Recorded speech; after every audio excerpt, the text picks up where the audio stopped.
Hey everyone, Coach Patrick here, back with another weekly episode from Endurance Nation. Your chance to get caught up a little bit on how to keep things interesting with your training. And this week, I'm talking specifically about avoiding stagnation. We're heading into February. February is the time of year when athletes who've kind of been getting going, type A athletes, ready to go, ready to rock, are hitting a little friction. Those of you who started in January, maybe you lost the edge of your mojo, but you're not stagnating yet. Stagnation is something that happens about 8 to 12 weeks in any given training cycle. Our outseason training program, proven across over 16 years and thousands of athletes, has a 14-week protocol to it. And as a result, midpoint, we always see stagnation. Now, in the outseason program, we've gone ahead and made sure that there's smaller cycles in there, right? So we know that we do 4 weeks of work and 1 week of rest and test. And we repeat that so that we have an opportunity inside the out season to make sure that athletes are experiencing some variety, little change of pace, right? Just enough work, but not too much. But those of you who are DIYing it or on your own or following a training plan or whatever it may be, will run into this program. And I want you to know, number one, it's totally fine. Stagnation is completely normal. It's that lull time of year. We're past the fun of starting. We're nowhere near actual racing, and it's easy to fall prey to stagnation. And what that means is the numbers are kind of flat. You're not seeing any variety or changes. Early on, the changes were easy to get, right? You had sort of detrained end of last season, started again, saw some number changes. And now we're at that point where even though you're still watching your body composition, weight's not dropping. Even though you're still doing the work, numbers aren't going up. And it can be a little frustrating for yourself to say like, I'm really not seeing that progress.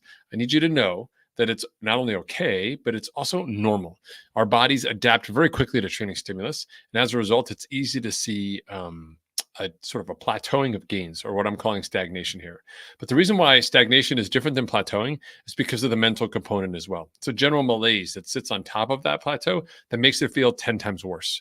When we're in season and we're doing lots of volume for our key races, it's easy to understand the fatigue that we feel in the plateau. After all, we're training such long hours given to what our normal baseline is that we're just generally flat overall.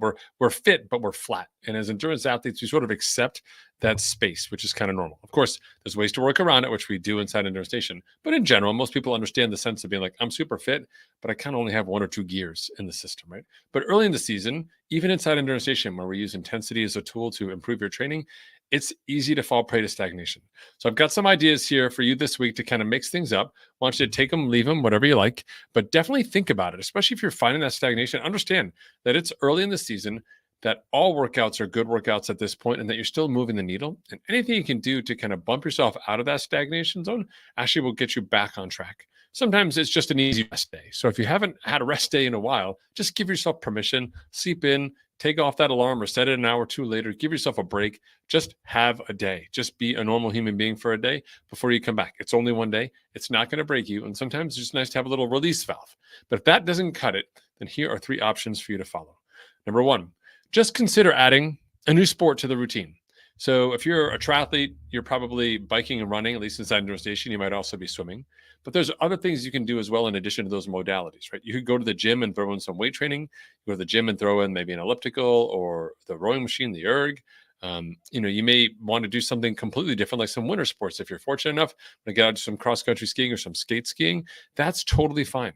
Variety in your schedule, particularly if that variety includes being outside, even if it's cold, or being with others and you get that social side, crazy important for your mental and overall emotional health. So give yourself that space to do just that.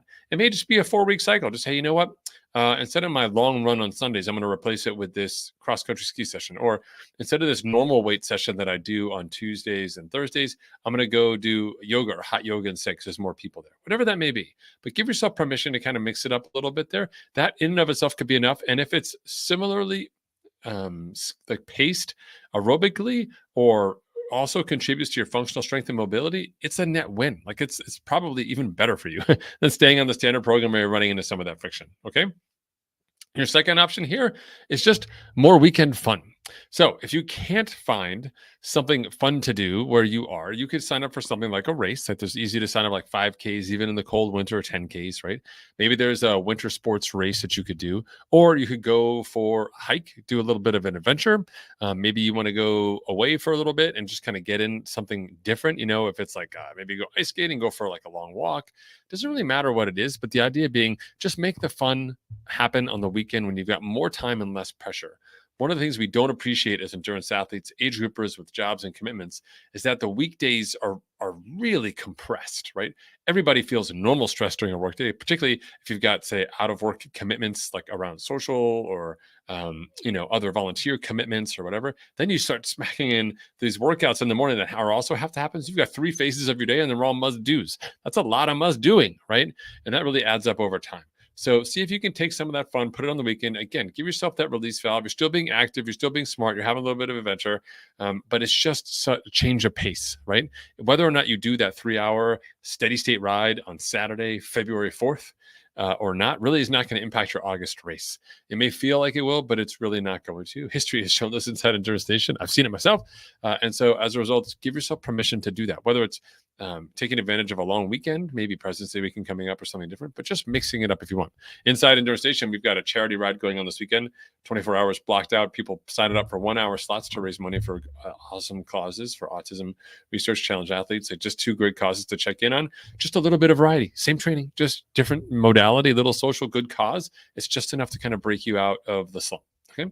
Then last but not least, for those of you who are the bike hounds, and Endurance Nation is known for our cycling with power, racing with power guidance. I've got 3 workouts for you to kind of add a little bit of mix as well. Traditional endurance training workouts in the winter are boring as all get out. And if you're on Zwift, they're really not that coordinated with what you're trying to achieve. So I've got 3 special workouts for you that I'll put at the end of this article or at the end of the podcast. You can go to the show notes. You can download them or you can go to the links. If you're crazy, you can go to the link and just get it. Download it from ZWO Factory, which is the site I use, or you can actually download the files from the zip file that I have. Either way, just 3 different workouts. 2 are an hour long. 1 is 45 minutes long.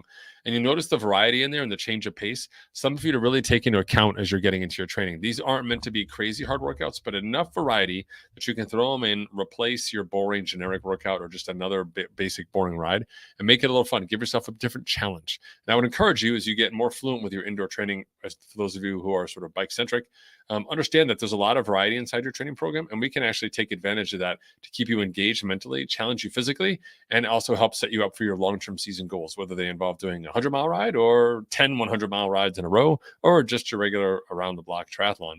Training and cycling hard is a great outlet for both your energy and intensity. And it's an antidote directly for the stagnation that we feel from those same, day in, day out workouts. If your workouts are starting to look a lot like your work, like show up at this time, do the same thing for a long period of time, and then leave at that time, eventually you're going to run into stagnation. And these workouts and this overall episode hopefully should help you break out of it. If you've got advice or thoughts on how you can break out of the stagnation problem, let us know. Head us up on Facebook or on the socials. Tell us what you do to kind of get out of the rut, and we'll take it into account. Maybe we'll even work it into a future episode. As a reminder, if you do have questions, you can always submit them. I'm happy to answer them as well. There's information for that in the comments section below. I'd love to hear from you. And otherwise, just give yourself a little bit of permission to be human for a bit.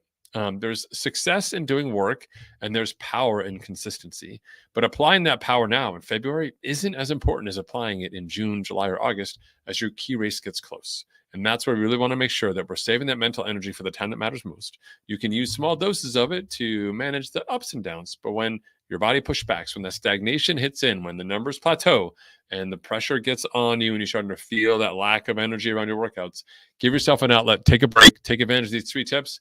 I hope it's helpful to you, and I look forward to seeing you in my next episode.